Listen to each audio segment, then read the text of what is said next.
両腕が自慢らしいな。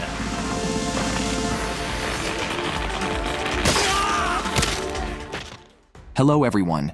Today we will talk about the Chunin Exam arc in Naruto. Naruto is an action-packed anime. The Chunin Exam arc reveals to us the ninja world crafted by Kishimoto, where the veil of warmth is peeled away layer by layer. The 12 strongest forces of Konohagakure no Sato also step into the limelight, and one of the most complex villains of all time, Orochimaru, who has set his sights on our Sasuke. This exam is a test of the strongest Genin in history, and also the prologue to a grand story. Without further ado, let's start the main feature. It's another sunny day. In Konohagakure, no Sato, Naruto is at home, rubbing his eyes, with a desk cluttered with scrolls of ninjutsu. It's unclear what Naruto plans to do with these scrolls. Since returning from the Land of Waves, Team 7 hasn't faced any challenging missions. Throughout the day, they are stuck doing mundane tasks, like weeding, picking up trash, and walking dogs. Why does the prestigious job of a ninja involve such menial tasks? Kakashi watches the trio playfully bicker daily, while also enjoying his favorite book. Life is indeed pleasant. The trouble is, Naruto and Sasuke still occasionally bicker over small issues. At this time, Naruto meets Konohamaru, the heir to his Ero Sennin jutsu. It's surprising how Hiruzen, such a serious grandfather, could have such a mischievous grandson. The group's antics annoy Sakura, and Konohamaru's impolite remark sends her into a frenzy. She pins Konohamaru down and starts beating him. During the scuffle, Konohamaru bumps into Temari and Kankuro from Tsunagakure no Sato. Kankuro picks up Konohamaru with one hand and prepares to attack Naruto with the other. Thankfully, Sasuke is reliable, saving Konohamaru with a small pebble.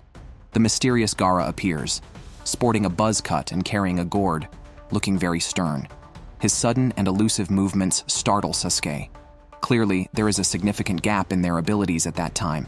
The arrival of the Tsunagakure ninjas signals that the Chunin exams are about to begin.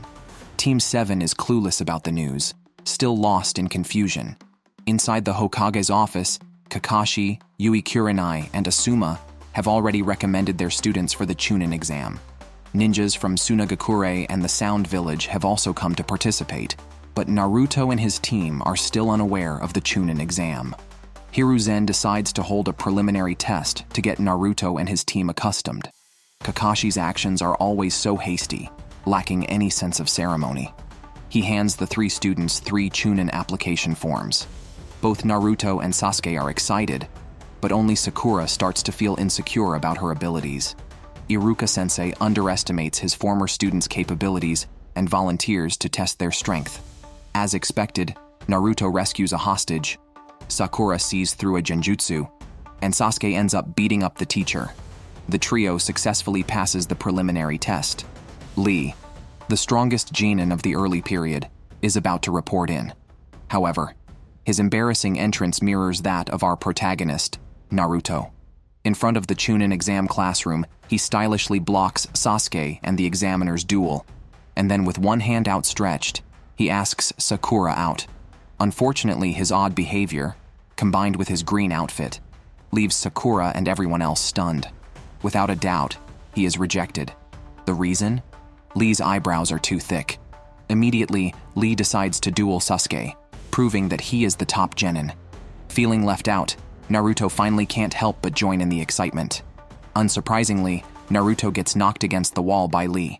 Sasuke's taijutsu is not weak, but it's not enough against Lee, who specializes in taijutsu.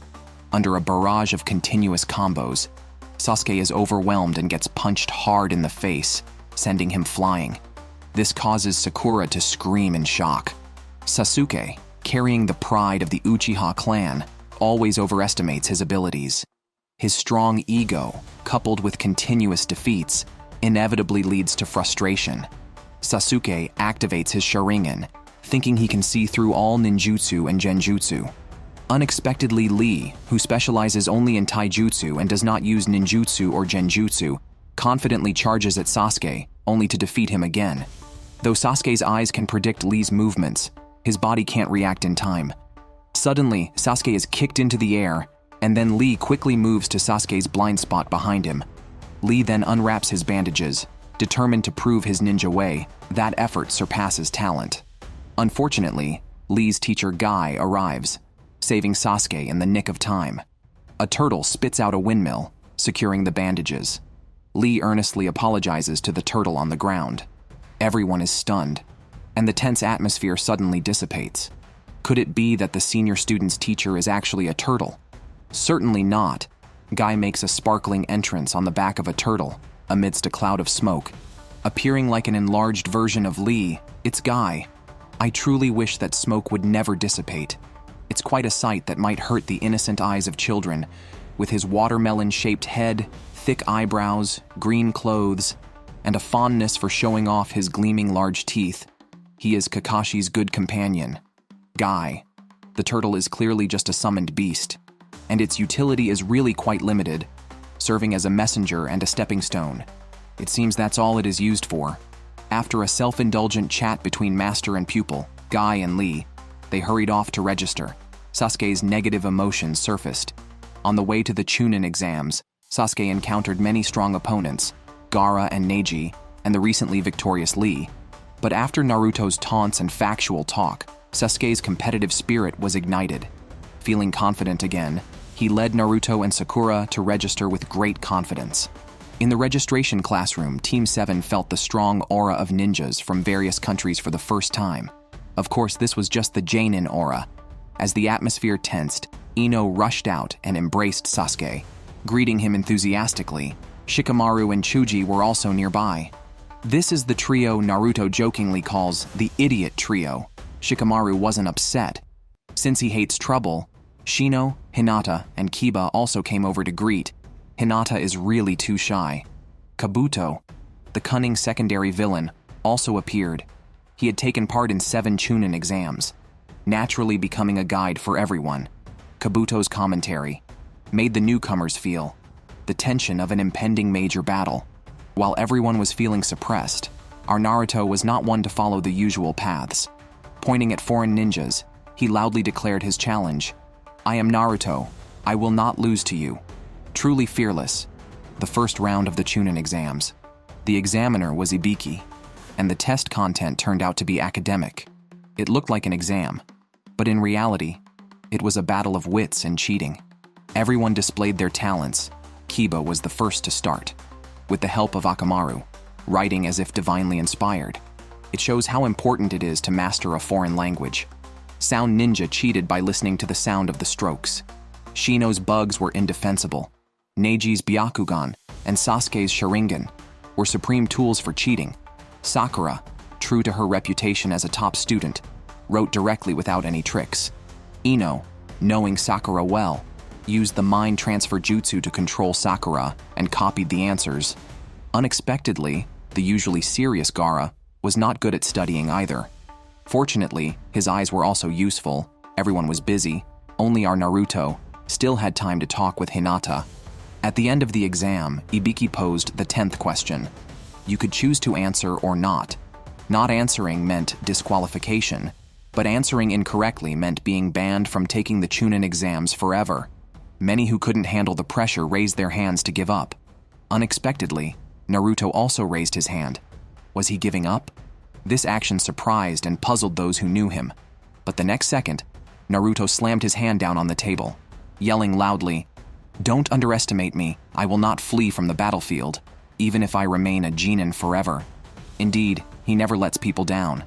As it turned out, Naruto really did remain a Genin for life. Ibiki loudly announced the results. All those who stayed passed, successfully clearing the first round of the exam. The purpose of this exam was actually to test the ninja's ability to gather intelligence. The 10th question was a test of personal will and courage. Naruto, having passed the 10th question, even if he had turned in a blank paper, would have passed. But before Naruto could even rejoice, the examiner for the second round, Anko, burst through a window. Truly a dramatic entrance. Just who will repair the window is unknown. After all, Yamato, who is proficient in wood construction techniques, has not yet appeared. The Forest of Death is the venue for the second round of the exam. In such a serious Chunin exam setting, Konohamaru and friends came as well. Unexpectedly, these 3 kids were also on a mission. As part of a school assignment, they came to interview Chunin Exam participants. They chose Naruto, the easiest to talk to. During the interview, Naruto naturally exhibited his mischievous and highly subjective characteristics, exaggerating his own achievements while also belittling Sasuke. A narrative spanning from the beginning to the current Chunin exams, all filled with Naruto's self-promotion, lacking strict objectivity, severely distorting the truth. Although in the land of waves, the bond between Zabuza Momochi and Haku was quite touching. But as the story unfolds, more interesting characters emerge. We must look forward. As Konohamaru's interview ended, the cruel Chunin exams officially began. The forest of death inside was a paradise for evil creatures. A cute bird just landed on a tree to rest. In an instant, it was swallowed by a lurking giant snake. Behind a piece of barbed wire, the examinees looked at the sinister forest of death. Most of them felt a chill down their spine. Anko, a teacher with a nasty character, confronted the lively and noisy young Naruto, a kunai piercing Naruto's cheek, with the fresh blood dripping. She spoke in Naruto's stunned silence. Orochimaru, disguised as a grass ninja, saw his former student and couldn't help but feel a mischievous urge. Truly, the master and disciple were cut from the same cloth. Seizing the opportunity to return a kunai, he instantly appeared behind Anko. The situation became tense and thrilling. Anko pulled out the Reaper Death Seal, making the examinees sign it before entering the Forest of Death. Indeed, life and death are predestined, and success or failure is in the hands of fate. This exam was actually an extreme outdoor survival challenge. The participating examinees had to compete for scrolls, with 26 teams in total. Half were Heavenly Axis and half Earthly Axis. Only teams that combined Heavenly and Earthly Axis scrolls and reached the tower would be victorious. The time limit was 5 days. Everyone was unaware of what type of scroll others had or who held them. In other words, once they entered the Forest of Death, everyone was an enemy. As the wire mesh gates opened, dozens of uninvited guests stormed into the circular area of the Forest of Death from all directions, each locking onto their targets. The air turned tense, and the killing intent boiled over. In a corner of the forest, Shikamaru's team moved cautiously, with only Choji concerned about whether he had brought enough snacks. Clearly, not enough for one meal. Hungry, Choji carelessly sat down in a clearing and indulged in the fast food snacks, making them feel like a feast. Crisis always favors the careless, but fortunately, Shikamaru was alert and quickly pulled his two teammates into the bushes, avoiding enemy detection. Meanwhile, Kiba's team encountered ambushers, but the enemy was not strong enough. The hidden ambushers quickly became the ambushed. Giant leeches dropped from the sky, plunging the three attackers into despair. This was Shino's handiwork, having already set the trap. The sensation of being sucked dry by leeches was unbearable. Amidst miserable screams, Kiba's team defeated the three men. The screams caused a large flock of birds to fly out of the forest, startling the advancing Team 7. Naruto was so nervous he thought about using the restroom in front of everyone, and, as expected, was punched by the girl, Sakura. After using the bushes, a relieved Naruto returned, only to be immediately punched into a tree by Sasuke. Sakura, shocked, urged Sasuke to stop, but by then, it was clear that this Naruto was an imposter. Sasuke had noticed the lack of a wound Anko had caused earlier on Naruto's face, and that the ninja tools bag was tied in the wrong position, as Naruto was right-handed. His keen observational skills quickly uncovered these discrepancies. The enemy, no longer in disguise, revealed his true identity. It was a ninja from Omegakure, always wearing a poison mask and not taking the two children seriously.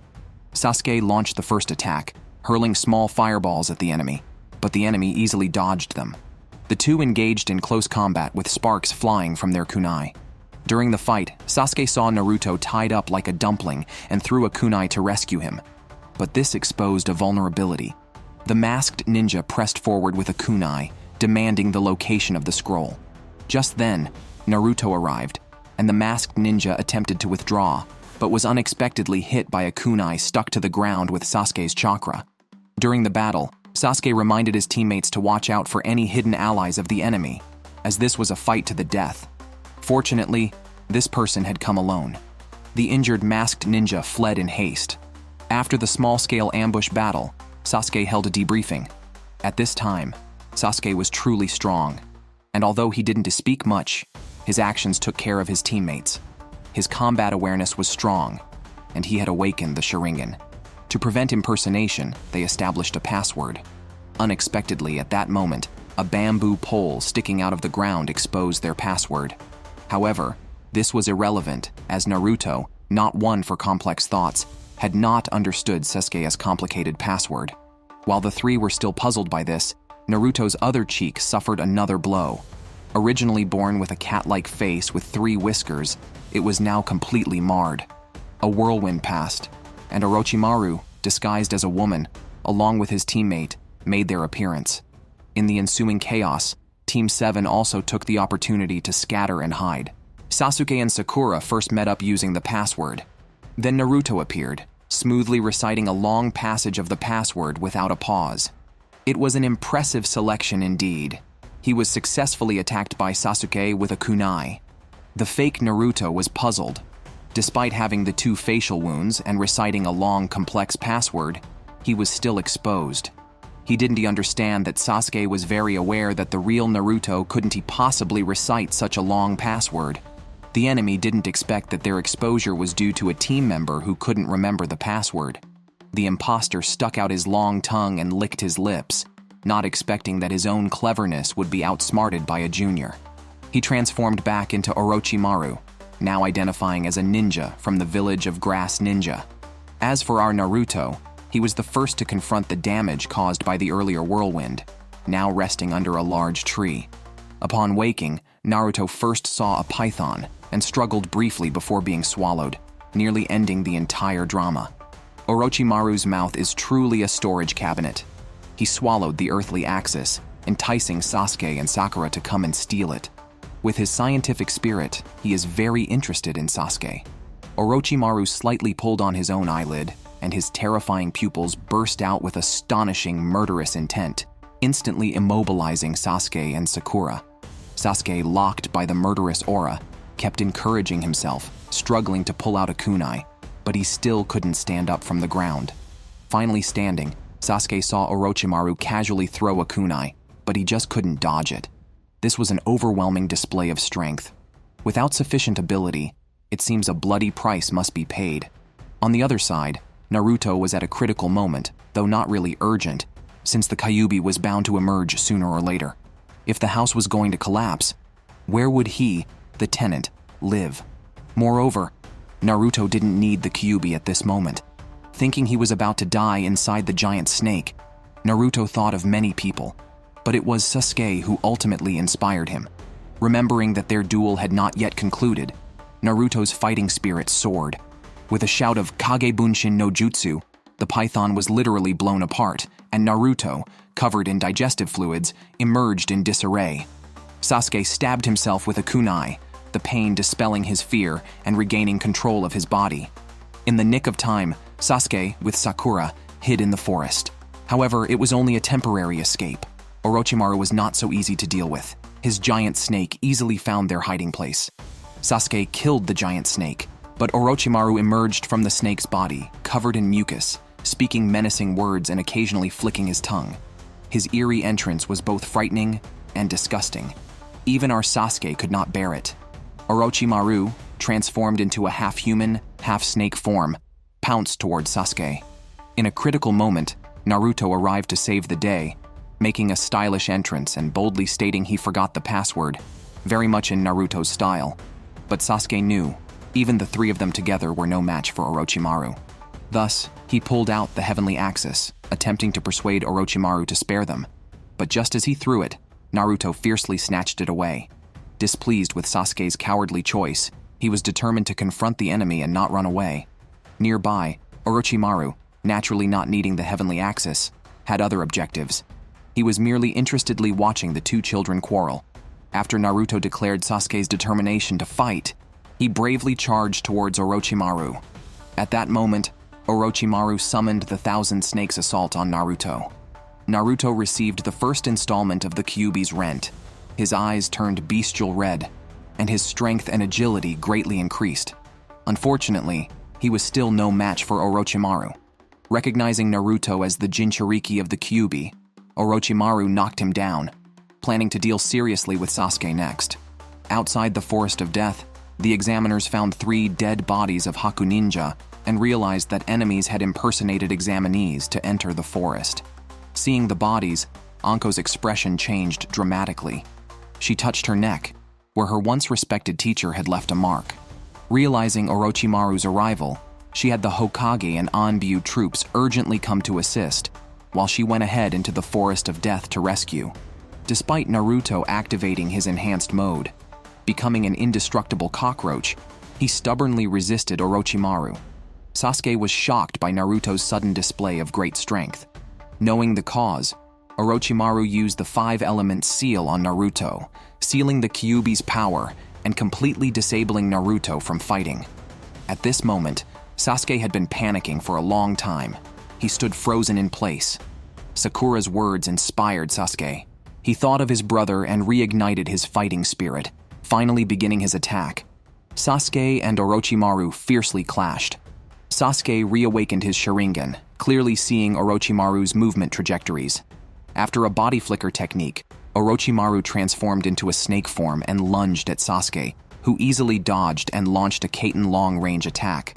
Blocked by Orochimaru, he counterattacked. In the confrontation, relying on constantly changing bodies to survive until now, Orochimaru increasingly admired Sasuke's body. Orochimaru launched an attack, and after Sasuke dodged, he fell vertically from a tree, driving Orochimaru headfirst into the ground. Sadly, that was just a substitute. Sasuke quickly dodged a kunai shot from the dark. While turning to check on Orochimaru, he took a heavy punch. Sasuke's defensive power was not as monstrous as Naruto's. The continuous beating left him unable to get up. This display of weakness finally led Orochimaru into a trap. The small exploding tag on Orochimaru exploded. Sasuke quickly got up to pursue the victory. Orochimaru's limbs were entangled by thin threads. Unable to dodge, Orochimaru endured the katon. The intense flame scorched Orochimaru, causing him to scream in agony. It seems Orochimaru had to shed his skin again. Orochimaru revealed his true form, and also his hoarse voice. While controlling Sasuke and Sakura, he generously praised Sasuke. Worthy descendant of the Uchiha clan, he greatly coveted Sasuke's body. Before leaving, Orochimaru bit Sasuke hard, leaving behind a cursed seal. Sasuke could not withstand the immense power, and fainted in Sakura's arms. Seeing Sasuke unconscious, Sakura was both worried and afraid. She yelled for her teammate Naruto. Unfortunately, Naruto was also unconscious, hanging from a tree. Crows cawed in the distance, mocking or something else. In the dark forest of death, Orochimaru and Anko encountered each other unexpectedly, just like when Orochimaru had left without saying goodbye. Anko, now facing Orochimaru, who was a wanted criminal, showed no mercy, launching an attack without even exchanging pleasantries. But Anko's ninjutsu were all taught by Orochimaru. The snake sprayed from Anko's sleeves locked onto Orochimaru. She resolved to die together with Orochimaru here. Unfortunately, Anko had only caught a substitute. The moon, previously obscured by clouds, finally revealed itself, its light illuminating Orochimaru, creating an incredibly cool scene. Orochimaru performed hand seals, and the cursed seal on Anko activated, rendering her immobile. Orochimaru did not kill Anko. He happily noted that he had given out another cursed seal today, and that child was quite exceptional. Anko's feelings towards Orochimaru were complex. As a subordinate and disciple, she harbored deep resentment towards Orochimaru for heartlessly using and abandoning her. Orochimaru warned Anko not to cancel the Chunin exams, not to deprive him of his fun. Then he coldly turned and walked away, finally disappearing into the shadows of the trees. At this moment, Naruto and Sasuke were both being cared for by Sakura, while the Sound Ninja Trio had already infiltrated the surroundings. They had received orders from Lord Orochimaru to take the still-alive Sasuke as soon as dawn broke. Sakura continued to stay awake to watch over the 2 unconscious people. Half asleep, Sakura sensed movement in the bushes behind her. With no one to rely on, she drew the kunai strapped to her leg. Trembling, she looked back, only to see a squirrel nibbling on a fruit. The highly tense Sakura chased it away, accidentally averting a crisis because the squirrel had a Sound Ninja's exploding tag on it. Lee was practicing catching falling leaves, he thought. If he could catch all 20 leaves before they hit the ground, Sakura would accept his confession. Otherwise, he would remain unrequited forever. But as he caught the 19th leaf, Lee rescued the squirrel with the exploding tag, poor Lee doomed to be single. While scouting for enemy information, Neji encountered the Shikamaru trio. Neji, not wanting to fight the weak, told them to leave quickly. The three nodded and hurriedly sped away. The Sound Ninja trio indeed launched an attack in the morning. While they did not understand Lord Orochimaru's intentions, they remained loyal to Orochimaru. The three broke through the traps set by Sakura. Just as they were about to attack Sakura, Lee arrived. Lee's presence was powerful. He entered with a flurry of leaf whirlwind moves. This low kick was fast and powerful, disrupting the trio's battle formation. Sakura did not understand, even though they were enemies now, why Lee would help her. But she had forgotten. Lee had promised to protect her to the death when he first asked her out. The leader of the Sound Ninja, Dosu's technique, seemed to be an attack using sound waves. Simply dodging could not block his offensive. Kabuto was hit by his technique, though it was pretend.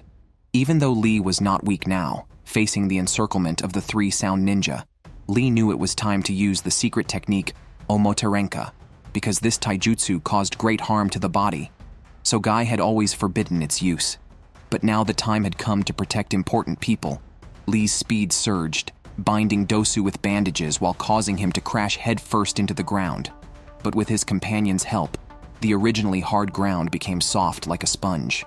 After Lee's powerful move was executed, he entered a brief cooldown period, switching to Dosu's attack. He rolled up his sleeves, revealing his hollow-filled right arm. The Sound Ninja, true to their name, attacked their enemies using sound waves. Dosu's right arm displayed the swiftness of sound speed.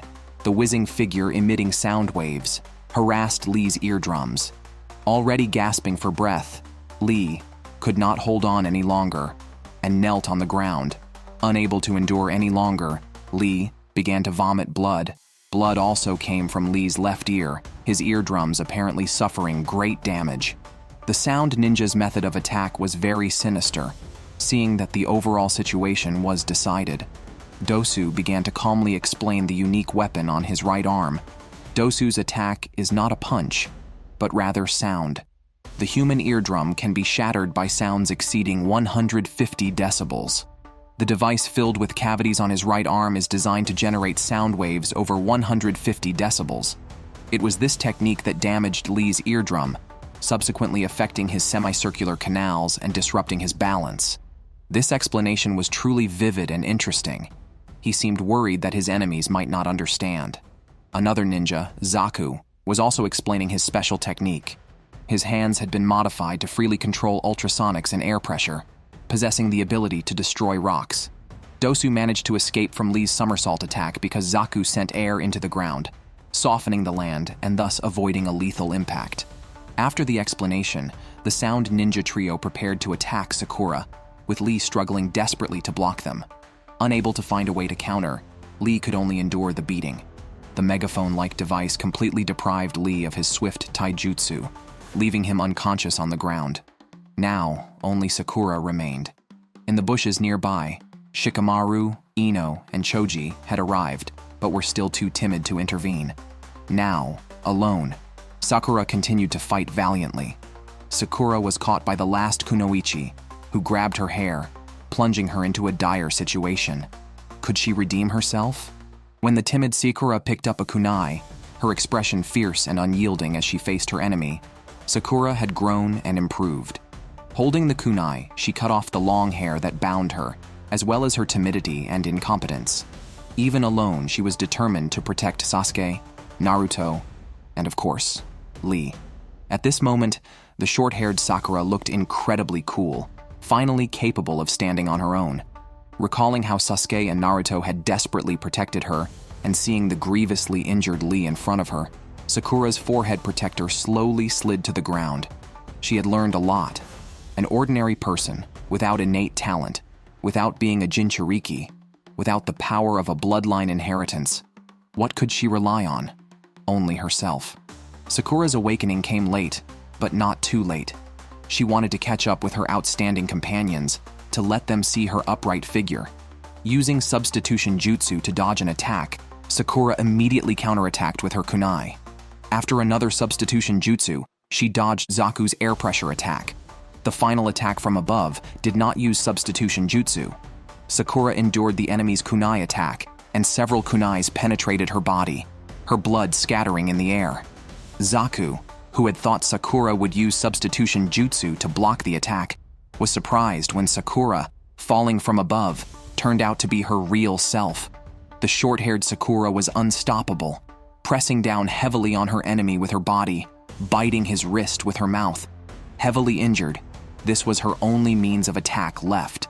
The frantic Zaku could only keep hitting Sakura with his other hand, but even so, Sakura did not retreat because her important companions were behind her. This scene shocked everyone present, especially Ino, a fellow girl. Ino remembered the beautiful memories of when they became friends. Sakura was mocked as a child for her broad forehead, and the cheerful Ino brought her a headband, which made Sakura's forehead look beautiful when she wore it. This led to a deep friendship between them, though they argued whenever they met later because of Sasuke. But seeing Sakura fighting desperately touched Ino, dispelling her fear. Watching her old friend Sakura being beaten to death, Ino shed tears. Finally, Ino's trio appeared, blocking the Sound Ninja's fatal move. Then, it was Shikamaru's trio's highlight moment. Chuji, seeing these formidable opponents, had his legs go weak, urging his teammates to retreat quickly, though he was actually the main combatant of the group. Shikamaru, holding onto his scarf, prevented him from escaping. Zaku sneered, calling them a bunch of scared kids, and shouted at Choji, "Little fat pig, if you want to leave, leave quickly." Unbeknownst to him, this remark would be his death knell. The timid Choji, who detested being called fat, became enraged when Zaku mockingly called him fat 3 times in succession. Choji instantly swelled up like a balloon, turning into a rolling giant ball. Faced with the furious Nikuden Sensha, Zaku could only slash the air with his air slash wave, but soon Choji was back and unavoidable this time. Dosu tried to intervene to save him, but found himself caught in Shikamaru's Kagamane no Jutsu, forced to stay in place making strange movements. The Kunoichi was also caught by Ino's Sinten no Jutsu. Ino, controlling the Kunoichi's body, began to threaten Zaku and Dosu, stating that if they did not hand over the scroll, she would kill the Kunoichi. Unfortunately, Ino underestimated the enemy's ruthlessness. Zaku and Dosu did not hesitate to attack the Kunoichi, causing Ino to be injured instead. After more than 5 minutes, Shikamaru's Kagamane no Jutsu also lost its effect. The situation immediately took a turn for the worse. Just then, Neji and Tenten finally arrived, of course. The main combat power was Neji, while Tenten's techniques were more for show. Seeing Lee seriously injured and a ninja from Konohagakure, no Sato being bullied, infuriated Neji. The consequences were severe. He activated his Byakugan and was preparing to attack when he noticed something unusual happening with Sasuke on the other side. Sasuke, though unconscious, was not idle. The power of the cursed seal plunged him into nightmares of his family being massacred, replaying over and over, unknowingly awakening his darker side. A purple aura swirled around him, and his face showed the red and black pattern of the cursed seal, an embodiment of evil. Orochimaru had bestowed upon Sasuke a powerful force for revenge. The first thing Sasuke asked Sakura was who had hurt her. Before she could respond, the fearless Zaku answered for her. Sasuke immediately turned his gaze toward Zaku, whose attacks were utterly ineffective. In a blink, Sasuke had him under control. Looking at his prey, a sinister smile appeared on Sasuke's lips. In the next second, Zaku's arms were broken, all of it happening in the blink of an eye, leaving Sakura immensely shocked. Is this Sasuke still the one she knew? Sasuke slowly approached the last remaining opponent, Dosu, who was petrified by Sasuke's murderous intent and did not move. At that moment, the worried Sakura, regardless of whether Sasuke would attack her, ran up and embraced him, stopping his dark rampage. Seeing Sakura's tears, the cursed seal on Sasuke gradually receded. He sat on the ground, taking deep breaths, as the fight had pushed him beyond his limits. Dosu showed the resignation of a ninja. He voluntarily handed over his earthly axis and retreated with his unconscious teammates. It seemed he wasn't completely heartless. As a subordinate of Orochimaru, he began to doubt Orochimaru's orders. On one hand, Orochimaru planted the cursed seal on Sasuke, and on the other, he sent them to kill Sasuke. What was the purpose? Perhaps at this moment, Dosu faintly sensed that he might become a sacrificial pawn. Meanwhile, our protagonist Naruto, due to Orochimaru's 5-element seal, had been lying down for 3 episodes, even dreaming of himself saving Sakura. The sinister smile that Shikamaru and Choji saw made them want to kick him. That's all for this episode.